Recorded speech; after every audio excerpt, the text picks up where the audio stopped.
কারোর সাথে কম্পেয়ার করবেন না। ও এ প্লাস পাইছে, ও সফল হয়েছে, ওর চাকচিক্য, ওটা দেখেই হ্যাপি হবেন না। এই চাকচিক্যটাই তার পুরো লাইফ না। মানুষ যেটা শেয়ার করে ফেসবুকে, এটা হচ্ছে রিল। লাইফের কি রিল বুঝেন তো না?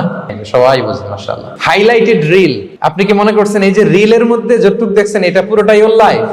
না রে ভাই, ওরও অনেক কষ্ট আছে, ওরও অনেক ব্যর্থতা আছে, ফেলিওর আছে, ওইটাও ঢেকে রাখে, ওটা তো প্রকাশ করে না। দেখবেন আমরা ফেসবুকে ছবি শেয়ার দিলে কি করি? সবচেয়ে ভালো ছবিটা খুঁজি, হাসি দেওয়া, স্মাইলিং ফেস, স্মার্ট লাগতেছে, সুন্দর পিকচার হয়েছে, এটা দেই। কারণ আমি যে হ্যাপি এটা দেখাইতে চাই আমি সবাই, ঠিক কিনা? তার মানে আমার দুঃখের অংশটা তো আমি শেয়ার করি না। সো আপনি কারো চাকচিক্য দেখলে অবাক হবেন না, এটাই তার হোল লাইফ নয়। It's not the entire picture of his life. এটা হচ্ছে হাইলাইটেড রিল। এটা কি? সবাই বলেন এটা কি? সো কখনো কম্পিট করবেন না অন্যের সাথে। তাহলে কার সাথে কম্পিট করবেন? Compete with yourself.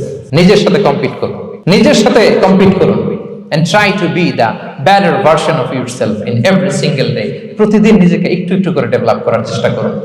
and don't lose your confidence by comparing yourself with others. Dear brothers and sisters, কখনো নিজেকে অন্যের সাথে তুলনা করে আপনার কনফিডেন্স কমাবেন না।